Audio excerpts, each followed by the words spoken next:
Okay, good morning or afternoon or evening from wherever you're logging in. My name is Margaret Grosh and I will be the moderator for this panel. So I'm going to both, oh yes, sorry, I'm just acquainting myself with the chat functions and all here. So welcome, I think we're all live now and we have quite a good turnout today. So as I understand it, this turnout really speaks to how important two recognitions are today, and I take joy in the recognition of these things because I didn't find them 10, 20, 30 years ago when we were working on the same topic. So the first recognition is really the importance of social protection, and especially in times of crisis, the difference it can make in people's lives and in the ability of government to take wise decision in other ambits of life as well. So really the importance of social protection, I think, is much more recognized today in the crisis around COVID than it has been in many time periods, even in crises like the global financial crisis 10 years ago. So that's one of the big recognitions I think we're seeing. And I think the other one is the importance of the delivery systems. So for years, we didn't even have a vocabulary to talk about delivery systems in the intensity and the recognition and the detail we have today. So they were somehow kind of like administrative systems, or those administrative costs that people wanted to minimize, or oh, there had to be some bureaucracy. But to really understand their importance in achieving social protection and universal social protection, I think is new. And it kind of surprises me how new it is in a sense, because in some level it is so intuitive. I mean, if you were trying to think about a good rail system for a nation, you wouldn't only think about the timing of when trains would run or what would be served in the dining car. You'd have to think about, what are the rails made out of? How far apart are they? How close do the ties have to be? How strong do the bridges that hold them up have to be? And that's kind of what delivery systems are. So I think it's very important, the topic we're here to discuss today. So with that, let me introduce myself and the speakers a little bit. As I said, my name is Margaret Grosh. I'm the Senior Advisor for Social Protection and Jobs at the World Bank. I've had the good fortune of being able to spend a career at the bank, back and forth between research and operations with a lot of knowledge function, and back and forth between social protection and human development and poverty more widely. So that's me, but I'm only really the moderator. So the important people are John Blomquist. John is currently our global lead for delivery systems. So the bank has, in order to sort of give more priority, more visibility to the delivery systems agenda, about 5 years ago, set it up as a whole sort of sub-theme within social protection. We've, of course, been working on it all the years we've worked on social protection, but without so much explicit recognition. So John is recently the global lead, which is a very eminent position in the bank on this topic, but he's worked in very operational things. You can see his CV sort of around the world, but most intensely recently in India, and before that in the Middle East, North Africa. So over a range of experiences, including some that are really pushing quite far on this agenda. And Inés Rodríguez sits with John in the Global Solutions Group for Delivery Systems. And Inés has, in some ways, had the most intensive exposure to the material that will be presented today, in a way, because a lot of the work on delivery systems was, we tried to codify it in what's called the source book, which you'll see the link for later on. Inés will be speaking to that, but she was on the core team that put together the book. So like John and I are co-authors on certain chapters, but Inés was co-author on a bunch of chapters and the person herding all of the cats as we tried to put the thing together, and reading each chapter the dozens of times it took to tell the authors, excuse me, you still haven't addressed this or that, you need to deepen this or that. And so Inés has lots and lots of knowledge and is possibly one of the most networked people in the bank on the topic. So they will be your speakers. And so let me say just another word or two on logistics for the seminar. So they'll speak for probably 35, 40 minutes, something like that, which, so we have a good rich presentation from them. And I don't want to hurry it because I think it's really, I've seen it, it's really high value, but we have a nice long session today. So there's also lots of time for question and answers. On that question and answer, we have a lovely function where there's both the chat and the Q&A. We ask that your questions for discussion during the Q&A period go on the Q&A side of things. And because there are only 2 speakers, they may not be very active in answering any of those in text as the seminar progresses. That will be more a cue for them as to which topics might count, they might be discussing after. And so then I would also note that the seminar today is being recorded. So beware you're being recorded. The recording will, of course, be made available both on socialprotection.org, and you'll be sent an email with the link. And one other thing I wanted to say, what was it? It was on the Q&A logistics. I am blanking on what it is, but we'll be able to fill that in as we go. Oh yes, on the Q&A logistics. So when you ask your question, it may be helpful if you state either the country on which you work or that it refers to, or the organization for which you work. Sometimes that context is helpful in knowing how to sort of group or massage questions if there are too many for each to be answered individually. So I would urge you to do that too. So without more ado, let me turn over to John, and John will share his screen. And while that logistic is happening, I will just extend our thanks to socialprotection.org as an institution and to the valiant individuals who are monitoring us even as we go and counseling us on how to do these things. So thank you very much. Over to you, John. Well, thank you very much, Margaret, and thanks to everybody for joining. We're really looking forward to today's discussion and hopefully learning from a lot of the rich experiences that you all bring to this agenda. I should start by basically covering the fact that what you're going to hear today is really the culmination of quite a bit of ongoing research from a lot of different groups. Margaret mentioned the Social Protection and Jobs team that we are all part of at the World Bank. And a lot of this work that you'll hear is reflecting our recent publication, as Margaret mentioned, which is the source book on the foundations of social protection delivery systems, which represents quite a large effort involving some 30 staff, 95 some countries. And it's an emerging live document, so we wanted to share some of that with you.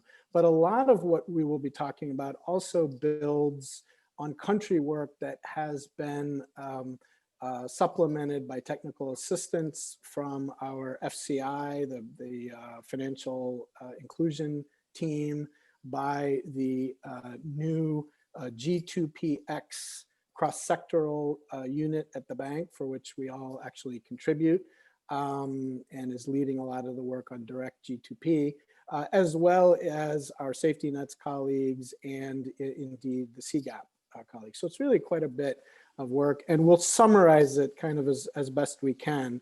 But as we said, we really do hope to learn from you as well.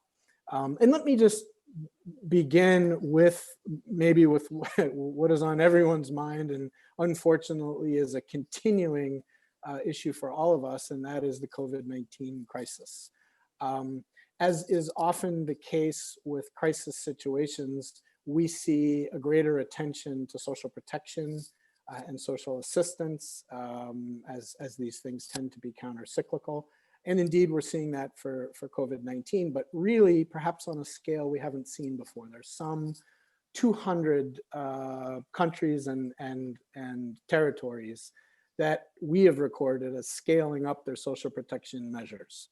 That covers over 2 billion people, 2.2 billion people who are living in households of low and middle income countries that are receiving or about to receive some form of COVID-related social assistance benefits. More than half of those beneficiaries are actually new.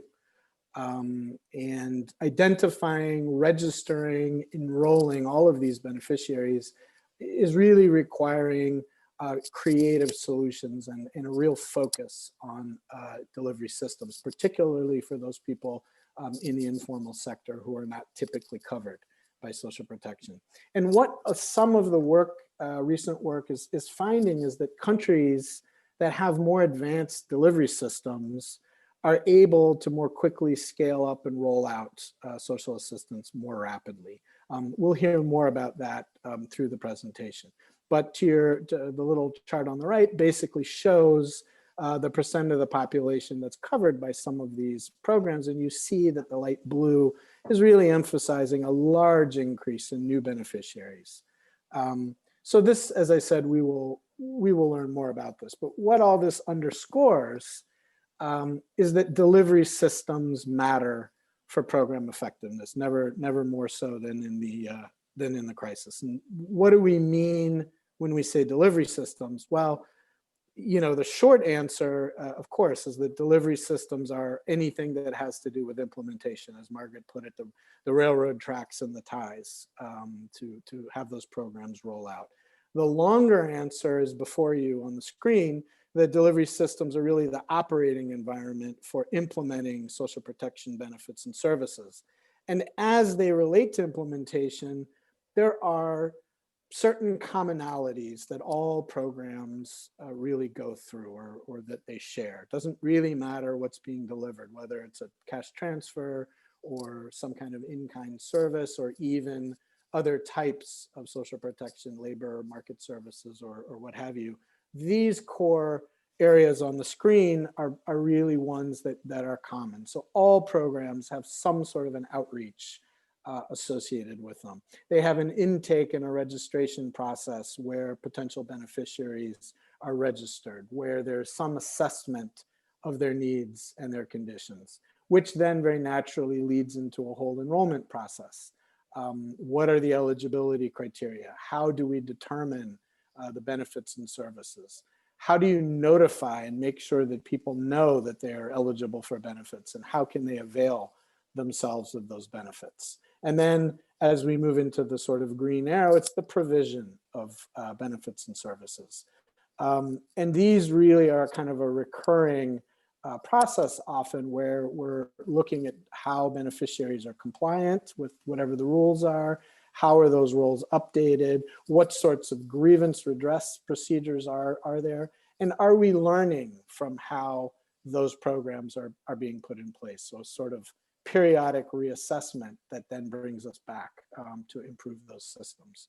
So these systems tend to evolve and be dynamic over time. And we've got a few kind of, I guess we call them takeaways or messages from some of the research that we've been doing. And as we mentioned, some of this will come from the source book. And what I'd like to do is now turn over to Inés to discuss some of the features of the delivery chain. So over to you, Inés. Perhaps, Inés, you can share your screen as well. I don't know whether that would be effective. Go ahead, please.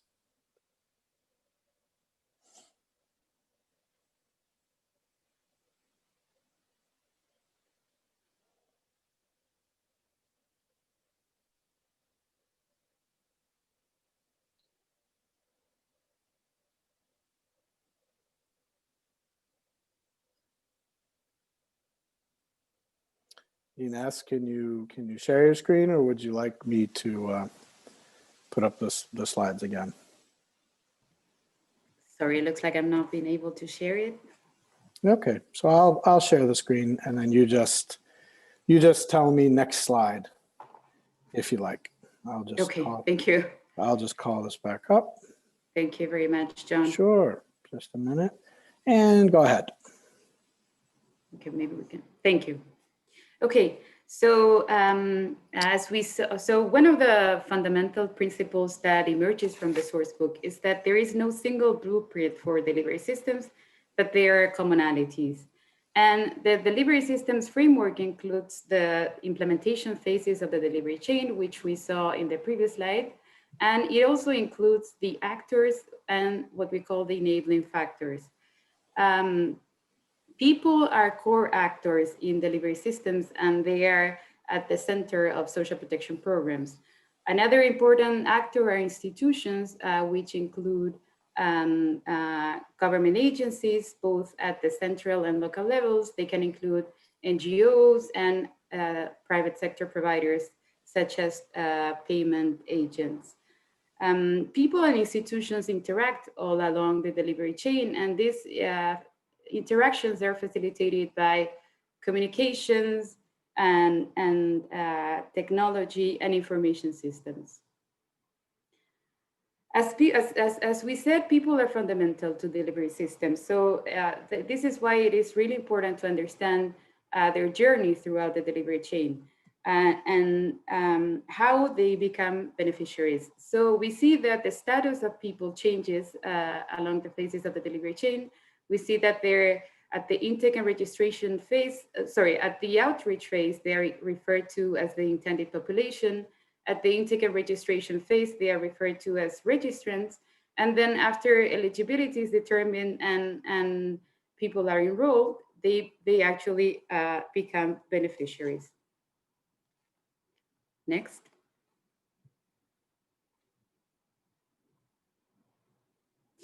Another important guiding principle that emerges from the source book is that delivery systems evolve over time and their starting points matter.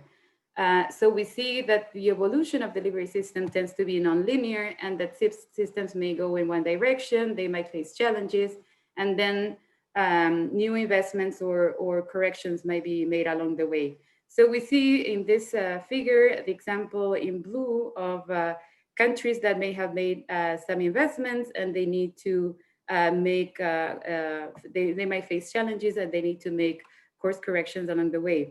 We see in green the example of countries that have that need to simplify their legacy in order to be able to innovate and harmonize.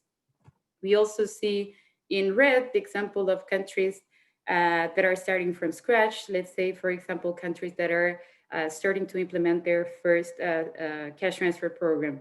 And then finally, in purple, we see the example of countries that build the system, then they might be affected by a crisis, and then they need to rebuild and repeat the process. And this can happen in countries affected by fragility and conflict, and they can also happen in countries where social protection interventions are mainly focused on short-term humanitarian emergency responses. Next. Another really important principle that emerges from the source book is that the dual challenges of coordination and inclusion are pervasive and perennial. The challenge of coordination refers to the fact of whether countries operate separate or integrated delivery systems across programs. Fragmentation actually can occur when countries use separate delivery systems for each program. And this can be very costly and inefficient from the perspective of people who have to navigate programs separately and provide the same information and documentation all over again. And they have to wait in long lines in different offices. And it can also be very inefficient from the perspective of the administrator, in the sense that operating separate delivery systems can lead to duplications or gaps in coverage, overlapping processes, and wasted resources. So we see a tendency that many countries are moving toward integrating various aspects of their delivery systems to serve multiple programs. And this integration can be done in multiple ways. A few examples include the integration of processes along the delivery chain, shared client interface, interinstitutional coordination, interoperability of information systems, which include social registries, as we see on the left side of the figure. And we see that social registries can integrate the functions of registration and assessment of needs and conditions across programs. Another way of integrating delivery systems is through the use of common payment platforms. and also through the use of integrated service approaches, as we see on the right-hand side. And this can include intermediation, referrals, and casework, and casework, as we see on the right. Next, please. The other really important challenge is the challenge of inclusion, which refers to reaching people in need and including people with access barriers. There are two very important operating models, which mainly relate to the intake and registration phase, but actually have implications all along the delivery chain. And these are the on-demand approach and the administrator-driven approach. The on-demand approach happens when people apply in person or online or by phone directly at their own initiative to programs. And the administrator-driven approach is characterized by infrequent census sweeps that are initiated by the administrator to collect data on registrants. An important aspect of inclusion is the principle of dynamic inclusion, which holds that anyone who needs social protection can access it at any time. And on-demand systems are more amenable to dynamic inclusion, as people can apply at any time and don't need to wait for a wave of registration. While, and we see that administrator-driven approaches tend to be more static, as they rely on infrequent census sweeps. And the dynamism of delivery systems is very related to the adaptive social protection agenda, and is important for the ability of delivery systems to respond to shocks and crises, such as the current COVID-19 crisis we're going through. Next, please. We see that the delivery systems framework shows us, as we said before, that people are central, and therefore understanding people's context and their journey is fundamental. So we, in the source book, we say that people are the first mile and instead of the last. And another really important principle that emerges from the source book is that the first mile matters, but it's often the weakest link in the delivery chain. And when the client interface is weak, people will suffer, and there will be inefficiencies, and the program might fail to meet its objectives. So people's interactions can be improved by human-centered design techniques. And a really important tool to understand people's journeys and experiences when navigating the delivery chain are journey maps. And we see in this slide an example of journey maps, and journey maps are a tool that can expose bottlenecks in processes. They can show inefficiencies, non-value added, or unnecessary steps, and they can also show especially the experience of people and the tensions between people's expectations, behaviors, and the emotions and realities they go through while navigating these processes. And here in the figure, we see the example of Anais, a single mother who has lost her job and is applying for unemployment assistance. And we see all her emotions and experience while navigating these processes. Next, please. Another key principle emerging from the source book is that social protection delivery systems can potentially contribute more broadly to a government's ability to deliver. We see that social protection can serve as a whole of government integrator for benefits and services for the poor.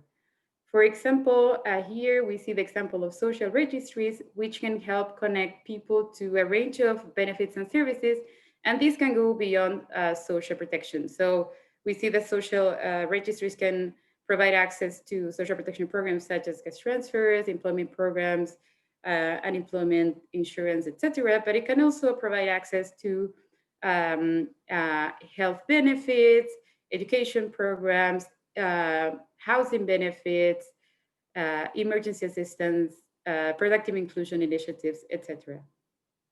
Next, please. And this possibility of contributing more broadly to a government's ability to deliver can be used when technology is used, can be done when technology is used appropriately. And there are three foundational platforms that are important. One is given by foundational IDs. The second is social registries, and the third is social protection payments. And these three fundamental platforms support the inclusive access to the digital economy, and they highlight the importance of building a digital ecosystems to enable access to social assistance, social insurance, and labor. In any case, it's important to stress that technology is not a panacea. It's a tool that can help generate efficiencies, but it's not a magic solution, and needs to be coupled with the human side of delivery systems and a strong client interface. And it's important also to accompany these foundational platforms with appropriate safeguards to ensure the data privacy and protection of people. Next, please. Another key principle is that social protection delivery systems do not operate in a vacuum and should not be developed in silos. We see that information systems are an important enabling factor, as I said before, and they act as a bridge between people and institutions. So when programs develop information systems separately and in silos, these can result in fragmentation. So we see here that in this slide that information systems can be developed at the program level, and there can also be functions that are integrated across programs through integrated social information systems. And when a whole government architecture is used, this leads to data integration, and it needs to rely on interoperability frameworks to facilitate data exchange across administrative information systems.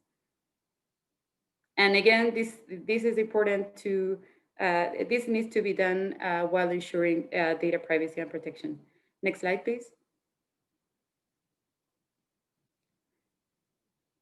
Social protection payments present an unmet opportunity for improving the financial inclusion of people, as well as women's economic empowerment. We know that social protection beneficiaries tend to be poor, and they're often women, and they carry a legacy of financial exclusion. So reaching this first mile can be really transformational. We see that there is a range of digitization in social protection payments. There are different options, which range from G2P 1.0 to G2P 4.0. And this evolution is non-linear, and many programs and countries actually have coexisting modalities and coexisting payment systems. We see that modern social protection payments can improve recipients' experiences by allowing them to choose providers and accounts to receive their funds, so the provider and account of their choice.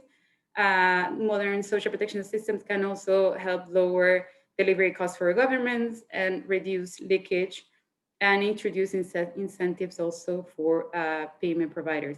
Next, please.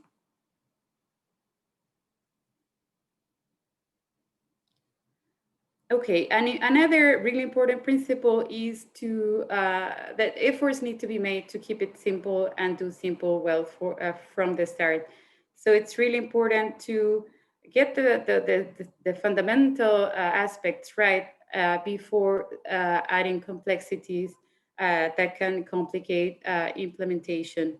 So we saw before journey maps in a previous slide, which shows us the perspective of people. And here in this slide, we see a complementary tool, which is process maps, and which allow us to understand roles and responsibilities of different actors and processes and different steps that are needed for implementation.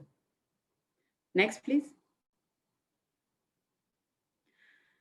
Another super important principle is that, of course, quality of implementation matters. And delivering with quality entails a continuous effort for improvement. And this entails unpacking every procedure and understanding possible challenges and areas of improvement. So we see that there's a tendency in the first stages of programs to focus on the assess and provide stages. And then we see that there's an evolution towards focusing on what we call the recurring cycle and what we refer to beneficiary operations management, which is the purple section of the delivery chain, which is often an overlooked stage. But it's a really important one because it includes important functions such as beneficiary data management, which refers to keeping information up to date. It also includes the function of conditionalities monitoring for programs which are conditional. It also includes, in some cases, error, fraud, and corruption monitoring, and of course, grievance redress mechanisms. So as the program matures, these activities will have a significant impact in the program's capacity to deliver with quality. Next, please.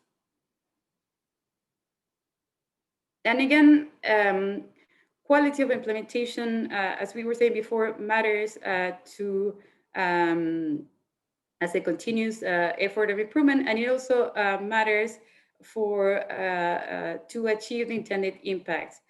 And in this sense, measuring the performance of delivery systems is essential. It's this can help identify bottlenecks, challenges, and things that can be improved or corrected. And this is why it is important to monitor systematically the performance of delivery systems throughout a set of key performance indicators, and we see a few examples here of indicators for each of the phases of the delivery chain. And another important tool is to monitor the performance of delivery systems is the use of implementation evaluations, and there's a broad range of evaluations that can be applied. Okay, I'll pass it over to John now. Thank you very much, Inés. I hope everyone can hear me. I've unmuted myself. So the discussion up to this point has really been emerging lessons across some of the social protection systems, and these apply to good times as well as bad times, and underscoring this idea of developing a system that applies across. So how, back to our discussion that we started with on COVID-19, and what are some of the lessons in the context of this delivery chain do we see? And let me see if I can go to the next slide here. There we go.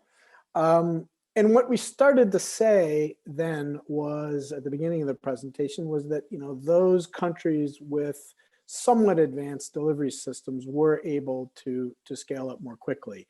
One of the aspects and initial fundamental aspects is identifying and targeting those beneficiaries. Who are they? How quickly can we identify them and reach out to them? And we find that the first wave of COVID response payments, which again, as we said, are largely cash transfers, they relied on strong social registries and identification systems. So those with the traditional social registries with some degree of high population coverage, they tended to use those right away. And there are, however, challenges. So one of the immediate challenges is that a lot of these social registries were really not up to date. They may have been several years old. Inés had mentioned this idea of whether you do a kind of a census sweep registration into social registries or whether it's kind of on demand. Many countries were using the census sweep or one-time survey-based approach, which really wasn't up to date. It wasn't designed to capture information that would be most relevant to immediate shocks. And here, the big challenge would be those in the informal sector who may have been pushed out of work as a result of COVID-19 closures. Secondly, so that's kind of one group of countries. Secondly, you have countries that had some partial coverage or perhaps no social registry at all. And many of those countries have added online applications to either supplement the social registries that were in place or to substitute for those, to go directly to reach out to potential beneficiaries. Here, of course, again, a set of challenges. One is just the basic technical problem due to the volume of individuals that they were trying to reach quickly, and this idea of an exclusion risk, because in many cases, countries did rely on digital approaches, which we'll hear a little bit more about later, but the idea of using SMS messages from mobile feature phones and the like, if those phones are not widely available, this becomes a challenging dimension. So really looking across methods was very important. On the right of the screen, you see just a subset of countries that we have some information on. And what you see is they used a variety of approaches. Some did use the social registry-based expansion. Others used new applications. Interestingly, many of the countries combined these approaches. And finally, lots of check marks in the last column, which is really cross checks with existing administrative databases. And this is really important, particularly when we're trying to identify different types of shocks. For the sense of COVID, it may be less important because it's a widespread effect, but for more idiosyncratic types of shocks, really developing the cross-check in the information systems becomes very important. A second, so we mentioned the reliance on information and on social registries. A second important dimension, particularly for the cash transfers, was this idea of scaling up payments. And what we find for a cross-section of countries is that the initial conditions that were prevailing in the financial sector development and in identification were pretty highly correlated with countries' ability to scale up quickly. So the crisis has highlighted this need for good ID systems, interoperable administrative data, and good data sharing protocols across programs in order to be responsive. A number of countries have kind of fast-tracked the reforms in developing the necessary support systems. So I just gave a couple, but there are many others.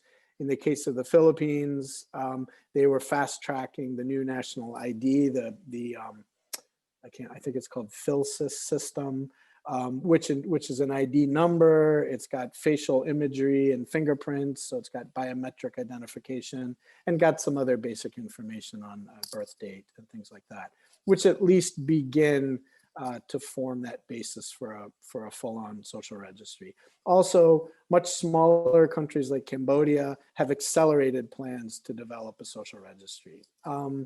Sort of as an overall piece, if you look at the chart on the left, what you see is a rough mapping of the extent to which the population has some sort of unique identification down on the bottom axis, the x-axis, and then the percent of adults with an active bank account on the y-axis. And we've highlighted a few countries there in yellow. And those countries are those that already made or were close to completing this first wave of cash transfers by around, I think it's June 30th or so was the cutoff we used. And what you see is that those countries in the upper right-hand corner, those that both had pretty extensive ID coverage and a pretty good share, maybe over 50% of adults with a bank account, they were able to make direct transfers quite quickly. A number of policy responses have been involved, at least among the countries that we've got some case studies on, that have enabled digital payments. So you see in this chart a range of measures that some countries have taken, and these include things like making it possible to have remote onboarding, meaning you don't have to go and physically be present to get registered and onboarded onto the program. That could be done remotely, for example. Simplified customer due diligence procedures, also sometimes known as Know Your Customer or KYC norms. That was pretty common across most of the countries that we've looked at. So, to enable people to easily open accounts without long waiting periods is of course fundamental. Use of simplified acknowledgement and outreach platforms, such as I had mentioned it earlier, using SMS messaging or using USSD short codes with feature phones is an approach that a number of countries have been using.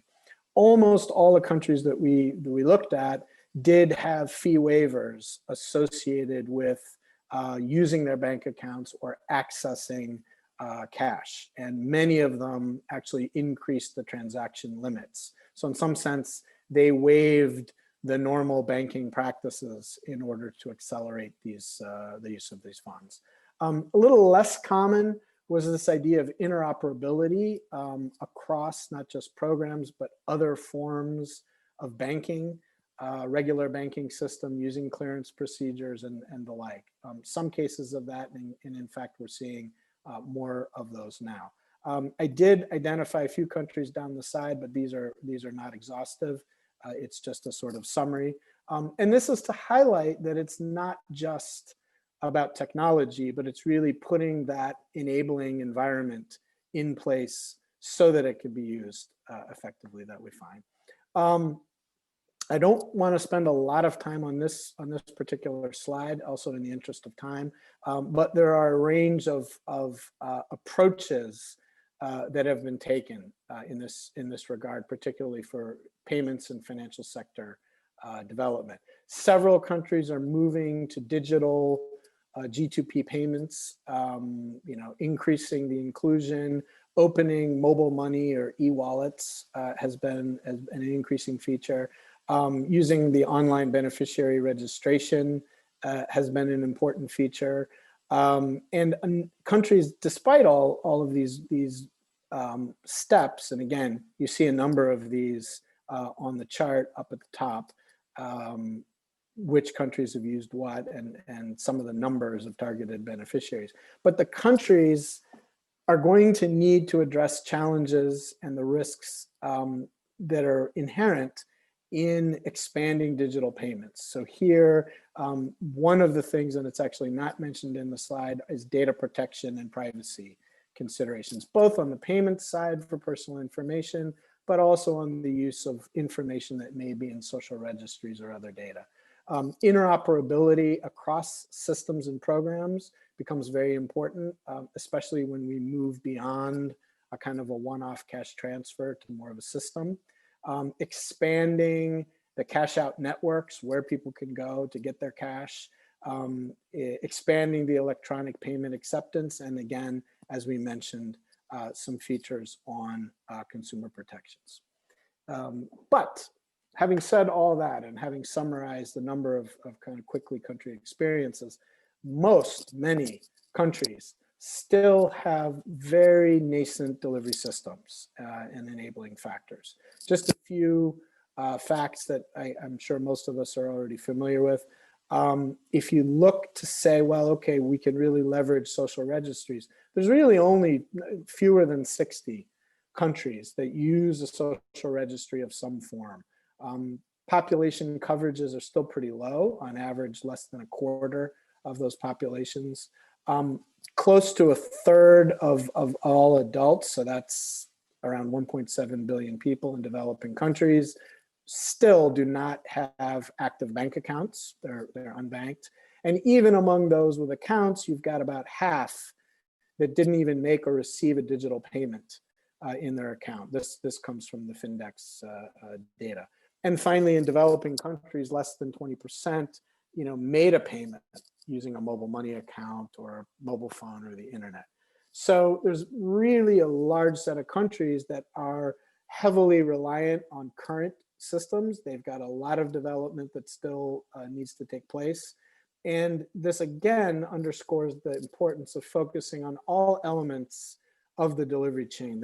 Technology is not a panacea. It does not allow shortcutting of all the systems. And so this remains a very, very important program for us as we all move forward. We need to focus on those enabling factors, the institutions, and the keys that allow us to have that client interface. So this is a kind of a quick summary. We hopefully will continue to learn, not just from the COVID experience, but among the emergent country experiences worldwide, so that together as a community, we can help build back better. We can develop adaptive social protection systems, and the learning and the knowledge on implementation, we hope will play a role. What we leave you with here, this is actually just a snapshot of our cover of the source book on the foundations of social protection delivery. We do urge you to, if you have a chance, take a look. At the end here, I've provided a few links for our source book, but also the World Bank Social Protection and Jobs site, the G2PX site, financial inclusion, and CGAP, just as a few examples, all of which have really valuable lessons to share.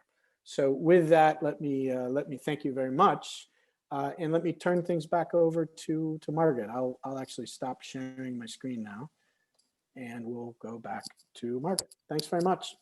Okay, thank you very much for the presentation. Very lively and full of content, as I expected. So I see we only have a couple of questions. They're good questions, and they don't have such easy answers. So I'll let you be warming up to those, but I'm going to let participants be warming up to asking some more. Oh, I think maybe more are coming in on my screen. But I'm going to somehow combine my role as moderator and eager learner to ask a question of my own while more come in. So I'm thinking, there was already a drive to using technology and data and these data checking, merging between different data sets before COVID. And that was ramped up just incredibly because COVID the responses both wanted to be low touch for pandemic control, and they wanted to handle huge quantities of people because the coverage was ramped up so fast. So we see countries trying to set up online systems that can handle tens of millions of applications in very short order. So that's been a big ramp up in technology. Of course, it hasn't been possible everywhere, but it's accentuated the trend. So I have a question that's actually about, as we emerge from COVID, both in the sense of not having to stay at home so much and going to whatever the next set of coverage is, which may be lower than the biggest programs, but higher than the pre-COVID baselines. We don't quite know yet, and it may vary by country. I'm thinking, what do we learn about what we need to do? What homework do we need to catch up on because it wasn't done pre-COVID, in the sense of setting up the data sharing protocols and the protections? And on the other side, we know about the digital divide in the literacy sense, and then the access to devices and access to internet and access to data sense. But I'm wondering if there's also a behavioral element, and what do we see as the sort of package of human supports that are needed to ensure that even when many things are digital and more convenient to those with digital access, we don't have another element of divide and sort of exclusion there. So that's a couple questions that I'll add into the mix. And I see we have quite a few more. I also note that almost nobody is saying what context or organization they work from. So I would remind people to do that. And now I'll suggest that we just kind of alternate and let John take a couple questions of his choosing, and he may combine. These are the rules of the game. He can select and combine things that seem to be of a similar nature. And then we'll pass to Inés and then back and forth. Sounds very good. This is Okay. this is going to be quite challenging because I see that there are a large number of questions, which is great. And I am wondering if one of the things we can do is to save or document these questions, because I think some of these actually we could interact offline with information that we may not be able to convey here. Let me just start with your question, Margaret, which I think is really critical as we go forward. As we mentioned in the presentation, we've tried to say several times that technology is not a panacea, that it doesn't avoid aspects of the delivery chain that we need to focus on. One of the important things as this technology becomes absorbed much more quickly is this idea of data protection, data use protocols, privacy protections. This is, at least we are working on this issue, we're exploring it, but I have to say it remains a very underdeveloped area at present. It's very active, but it does remain underdeveloped. And we can see this by looking even at some of the quote unquote developed countries that are struggling with these issues of how do you use private data for public use? How do you ensure that agencies or elements of the government are using data appropriately and only for intended purposes? What are the recourses that beneficiaries may have if they feel that their data is misused, or if they want to have private, limited use of that data?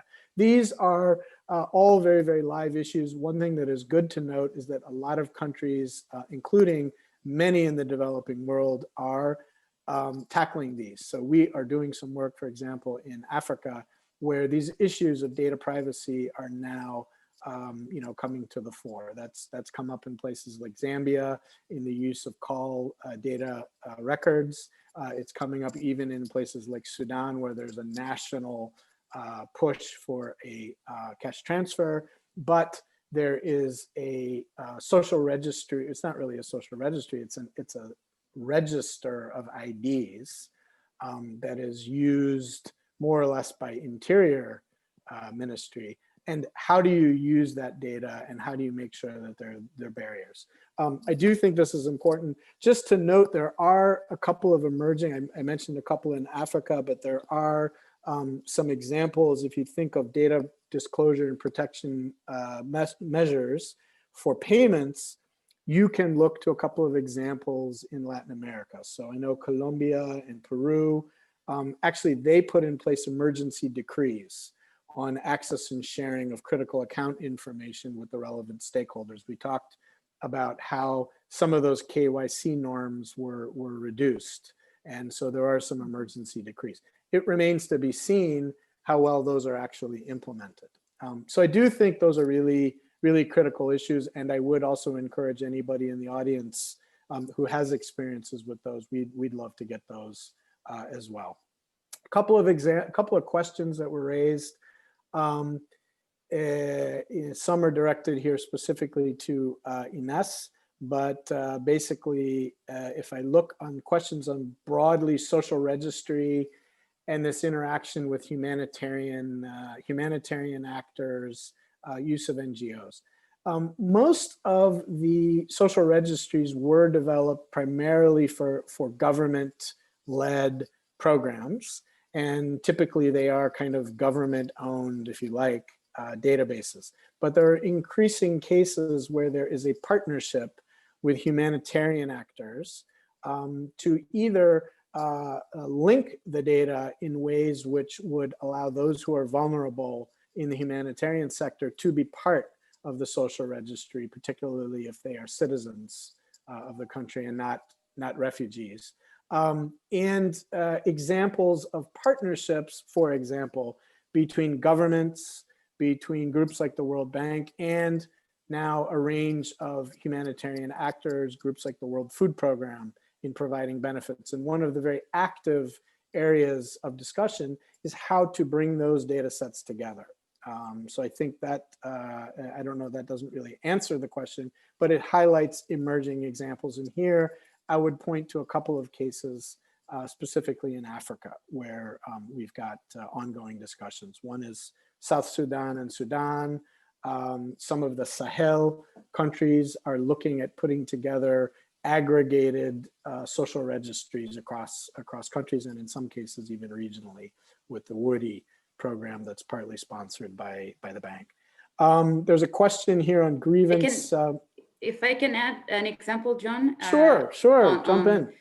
On the use of social registries by humanitarian agencies. For example, there's the example of the Republic of Congo, which Yes.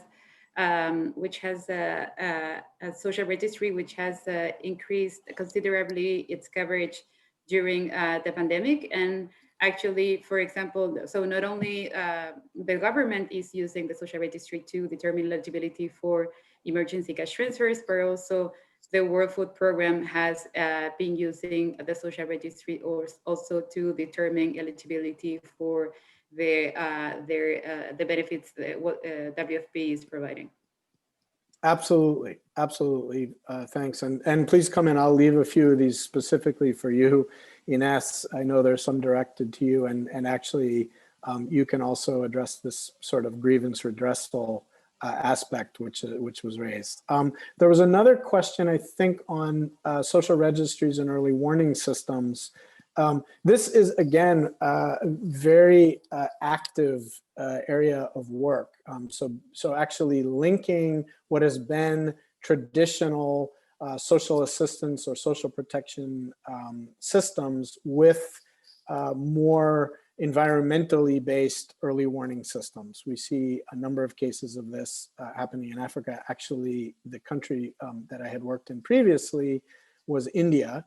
And India is very actively linking a couple of the state's early warning systems, particularly for things like typhoons and hurricanes on the coast. So some countries there like Andhra Pradesh and Odisha and a few others, which are trying now to link those early warning systems for, say, an incoming storm with the social registry and the triggering of payments. That information is typically not held in the social registry, but the social registry is then triggered to be used to identify, farmers that live on the coast or families with unstable housing and things of these issues. And we can share some of those examples with you. One point I wanted to make that just popped to mind with that particular question is the idea that one of the innovations that we are now seeing is that we may have this concept that social registries are this all-encompassing data set that has information on everyone, and you just simply go down the list and you pick the individuals with the right characteristics. Actually, what is happening more and more are linked data sets, which each have information, and they are not to be relied on all at once. This is done for two reasons. One, it's much easier technically to pull that information than to have an aggregate database. But secondly, it also allows data protection protocols so that only some agencies have the ability to pull that data or to use the data, and to others, it's blocked because this is determined as something that agency does not need to be working with. So this is, again, an evolving case. We actually do have a book that colleagues have done on adaptive social protection systems. I probably should have put a link there, but you can find that book on the Social Protection and Jobs website, so that we would encourage you to look at that. I'm trying to think if Shall there are we any questions. hand Why over don't to I? Inés then? Inés, Yeah. why don't you take the few of these questions or cover things that I missed? And you need to turn your mic on. Thank you. So I saw there's also a question about the coverage of social registries, and I think that it's a very interesting and important question. And it's a question for which there's no perfect answer, in the sense that there's no one size fits all type of answer, but the answer is actually very context related. In the sense that the coverage of the social registry is really dependent on the capacity of the country and the budget as well, the budget that's available. It's it's also related to the availability of programs and the coverage of the programs. And I'm saying this because it's possible to have a high coverage in the social registry, let's say a social registry that covers 80% of the population. But if we're talking about a country which has one program or very few programs, and the coverage of these programs only reaches 10% of the population, it's not really justified to have such a high coverage of the social registry. And also an important aspect is that data outdates quite quickly. So it's important to reflect on whether it's justified to collect this large amount of information if it's not going to be used. On the other hand, we see the cases of countries which have high coverage of social registries, but also several programs and high coverage of these programs. So in these countries, it would be more justified to have a higher coverage of social registries. And of course, in the context of crises such as COVID and others, and we have seen that social registries, when they exist and have a relatively high coverage and updated information, they can be, of course, very instrumental to being able to deliver emergency benefits.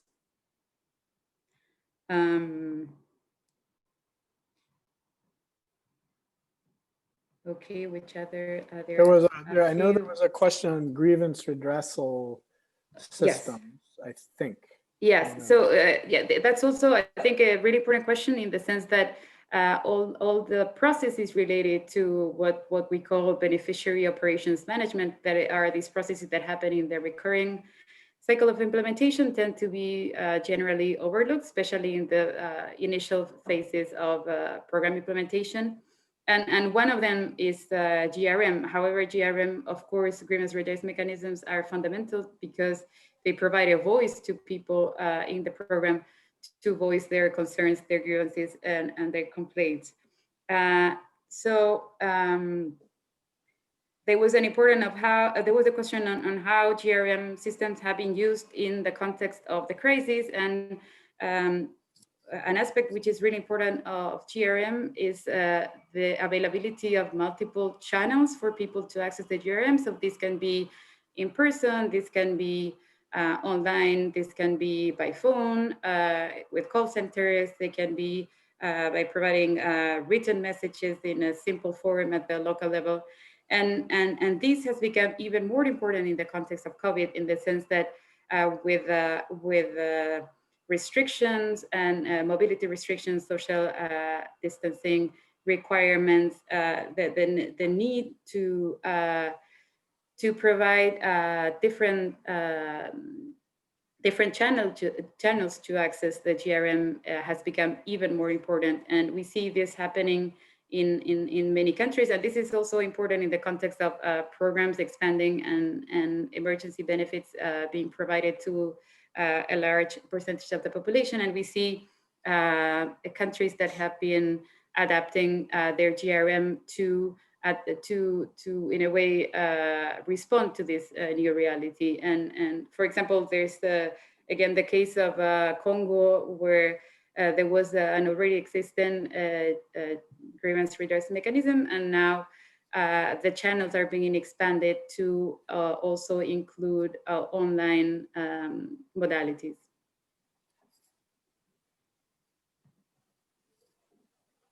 That's great. I was just kind of scanning, and I don't know, we may be missing things. Or somebody had asked a question specifically around, I think, the Caribbean. We don't actually have a, there's some, actually there's a program underway to ratchet up COVID response in Haiti that I'm familiar with. I think the question had to do with the kind of English-speaking Caribbean. And I'm not as familiar with that. I know there's a couple of countries, I know Jamaica has a program, but I'm not aware of big innovations that are taking place there, but we'd be happy to look. I don't know whether, Inés, you have any familiarity with specifics in the Caribbean. There was also a question on innovations that we see. There are quite a few, and a little hard to group those. But one of the things that we see is leveraging this linkage between social registries or databases of potential beneficiaries with enrollment processes. And one example there, I was just thinking, is actually Brazil, which had actually used the Cadastro Único to kind of pre-populate, if you like, digital forms to allow easier account opening, both for banks and for registrations for benefits. A second would be, I guess, Jordan, which a small country, but it's really kind of leveraged beneficiary contact information through mobile phone providers to offer bank account openings and to encourage registration for the benefits. So that was, one example of using public phone records to help outreach for programs. Might also, I think I mentioned it earlier, the case of Zimbabwe and a couple of other countries in Africa, which are attempting to reach out to informal sector workers who hadn't already, been in any of the programs there. And again, this is this idea of using CD, called data records, to identify individuals geographically. So areas which are correlated with poverty already as maybe primary potential recipients. And there are a couple of other examples, and I believe Margaret had already noted this potential tension of using public, or if you like, private data from other sources with public purposes. And this is an area that hasn't been worked out. Many of the countries, at least that I'm familiar with, had gotten special sort of one-off agreements with cell phone providers to use that data. So it really wasn't a long-term solution, but was something that was done for the purposes of COVID outreach. So these are a few. I'm trying to see if others have come in. There was also a question on what are the fundamentals that are needed to get things right. And again, this is not an easy question, and there's no perfect answer for it. And we, if we think about it, ideally, all countries would have very developed delivery systems, very mature and very dynamic. But we see, as John showed in some of the slides, that this is not a reality in every single country, and actually not a reality in the majority of countries. For example, in many countries, dynamic on-demand registration might not be possible. And if this is not a possibility due to capacity or budget constraints, this is okay, and it's perfectly fine to start with an administrative-driven approach, and then when things evolve and systems evolve, hopefully start transitioning to a more dynamic system. And we see this evolution happening in many countries that started in a more static or administrative-driven approach and are slightly trying to introduce on-demand features. We see this that, for example, on-demand features have been tested in Pakistan, and even and so there are countries which are introducing this on-demand aspects, and maybe at some point might transition to a fully dynamic system. Maybe they might not, and this is also the case. So as we were talking about social registries, ideally social registries would be dynamic and would have a high coverage. But then we see that the reality is that social registries don't exist in many countries, or they have a low coverage, or data is not updated frequently. So as we were saying, a fundamental principle is to get the basic things right before adding complexity to implementation. So it's okay to start simple and then start adding more complexity. As we were saying, delivery systems evolve over time and they adapt to new realities, and this evolution is non-linear and is very context dependent. I think that's right. And you know, I don't know about sort of core principles for next crises, but I think one of the issues that we are seeing is this evolution, in some sense, from individual schemes, individual programs, say from a Ministry of Labor, Social Development, or Ministry of Agriculture, that address particular populations, to a more integrated system approach. And that can be represented by the social registry, but it's also to do with increasing interoperability across systems. And so I think that's a wave that we may be seeing more in the future. And it does allow, I think, countries to be more responsive overall to shocks, future shocks. One of the groups that's really been put on the forefront with the crisis has been informal sector workers. And it's been well known for obviously a long time that informal sector workers tend to not be covered by core social safety net programs, usually because they may not be, you know, meeting poverty requirements, but they also don't receive social insurance or other typical protections because they are informal and they're not linked to employers. So one of the future areas, and it's a live area now, is thinking about how do we incorporate those informal sector workers? Do we incorporate them through a social registry? Do we look to see, are they excluded from other databases? And that's how we develop this. Lots of discussion, but this tends to be kind of on the forefront of coverage going forward. And I think once we begin to move toward these system approaches, it may be easier to identify these populations when you've got a big shock. Hopefully we won't have COVID again, but you never know. Just to highlight, we also have it's not really, for a while it was monthly, but we have a periodic update of COVID response measures, which we do in the social protection group, and that is available online. It's also sent out usually by our social safety nets group, and that does try to pick up what are some of the evolving experiences with the COVID response. And so that was another thing that you may be interested in to get some particular country experiences. We had one on delivery, and then we had another on payments recently. So I think that is. I'm trying to think if there are any others that I can address now, but I would like, it would be great if we can assemble all of these questions, and then, you know, to some we should give a little thought, and maybe we can share some links and some information. And I'd also like to make a plea that this really hopefully is a two-way thing. We would also like to learn from the teams that are out there. Many of you have deep experiences that you've been developing, and we'd love to hear about those, because we'd like to, you know, facilitate, much like socialprotection.org, we'd like to facilitate some of this knowledge and disseminate it out so that we can all learn. So we'd really encourage that.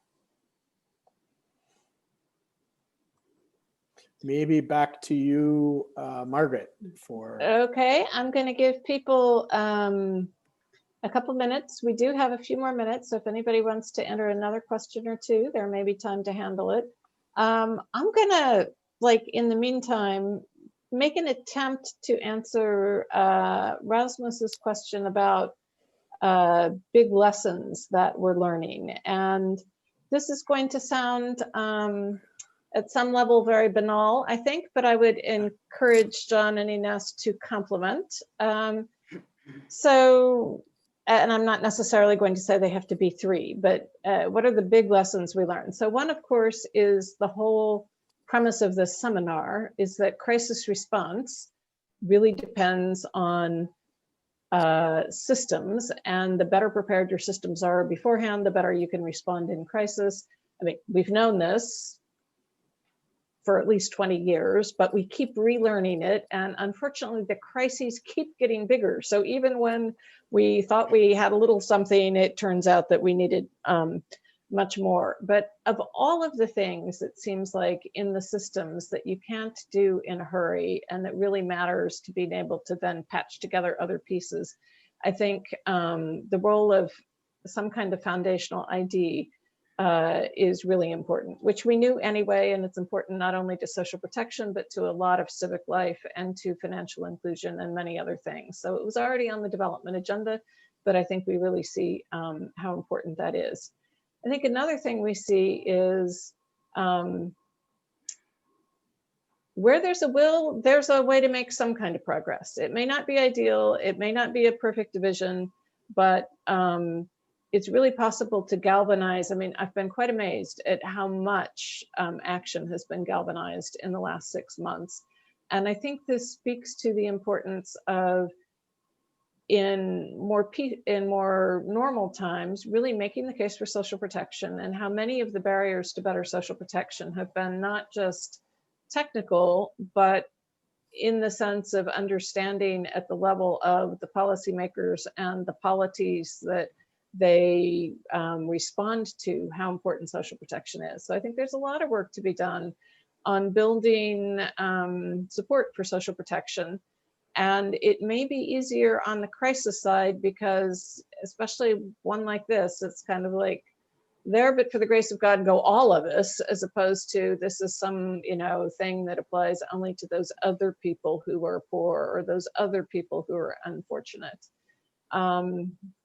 And I think the other thing is that there is a lot of work to be done on not international agencies arguing about the perfect vision, but just getting on with what are the next steps to move in a given context, on a given program, in a given country towards something that is better than what exists now. We can look at what exists now and decry its huge deficiencies, of which there are many, or we can look at the progress that is being made incrementally in country after country. And I think keeping our eye on sort of all of those dimensions at once is really important. Okay, so I bought John and Inés time to be putting together their answers, so now I'll call on them. Thank you, Margaret, and couldn't agree more with these. And again, this emphasis on these, I think, systems is important, and I think that's a key lesson for us as we think about what happens next, and this idea of kind of building back better.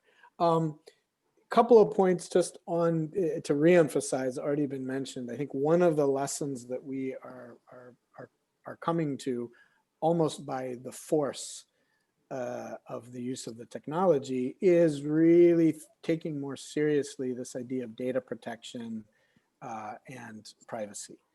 This has come up in many settings. For those of you that are familiar, as I said, I have had some experience in India. And one of the big issues dating back from the beginning of Aadhaar, of the unique ID in India, has been this issue of inclusion and privacy for those that may have the ID. There's one side which says, look, that gives everyone a voice and it allows you to be have access to a range of financial and other services on the plus side. And on the negative side, it's the potential to be misused. That debate continues to rage, and as more and more countries are addressing these issues, I think it's just something that has to be addressed more forcefully. And as I mentioned, this is still kind of an early developing area, but it's one, at least on our side, that we're being asked about more and more. So I think this is a critical thing to take forward. It's not something that we can ignore or put on the back shelf, both in terms of our safeguards as well, both as donor organizations, but as countries as well. So this is a big one for me. Secondly, I think this idea of enhancing technological literacy is going to be very important over time as people, the cell phone density increases and the use of these technologies increase. That starts to build a little bit of familiarity and people are more likely to engage with it. I would say, and there was a question and I know Inés answered it, but an idea of not losing the human touch, making sure that we have grievance redress mechanisms, making sure that we have outreach efforts where there's a person connected to that who can answer questions and can help facilitate, I think is very important. So a second lesson for me is that really the technology is a tool, it's not a panacea. Third, I would say that, we need to work and to develop systems, and countries need to develop those systems so that they can build trust with the citizens. In countries where we see fractional trust, it's much, much harder to target outreach and deliver benefits. So, building that trust, developing that social contract that we are able to actually implement fairly these programs, I think is another critical piece going forward. Let me stop there. I can keep rattling off features, but I think for now that's it. Anything to add, Inés? Yeah, I just wanted to comment on the point you were just making on not losing the human aspect of client interface. And actually, there's a question that points out to this and refers to how physical payment points can also serve as a platform for interaction between beneficiaries. And I think, as John was saying, there has been this drive for digitizing processes and using innovative technologies, especially during the COVID crisis, which is, of course, a super useful tool to automate processes and generate efficiencies. But it's also important not to forget this human side of client interface, as we know that technology cannot be the only side, in a way, the only client interface for beneficiaries and people in general, and it needs to be complemented by the human aspects. And I have experience working in Africa, and I know that first, having digital payments sometimes is not possible, or it might be possible only in a few regions or provinces, and sometimes in-person payments are still needed, even during this crisis.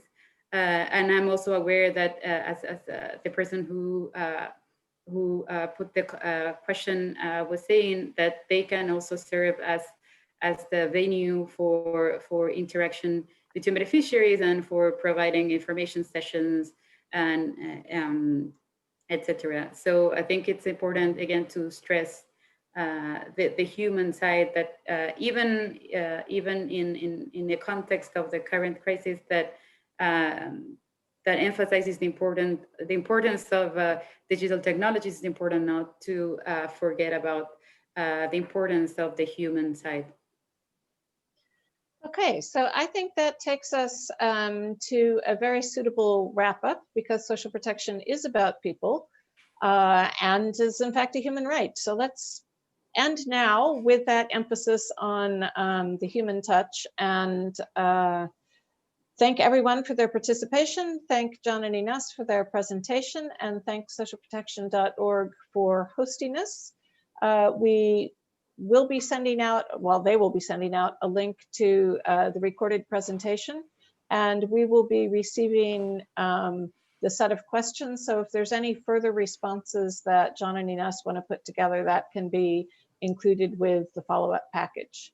So with that, I want to remind you that there's a follow-up survey so that we can, socialprotection.org can continue to get feedback and know what's coming. And we have an an advertisement, I believe, for the next session, if Karina wants to put that up. There we are. The next webinar, it's in, I guess, about 2 weeks. And I was, since I've been charged as moderator, I was looking at the advanced materials available, and this looks like a really interesting one too. So I recommend you search that out. And with that, let me wrap up and say thank you to everyone. Bye-bye. Thanks, everybody. Thanks for the opportunity. Bye-bye. Thank you very much.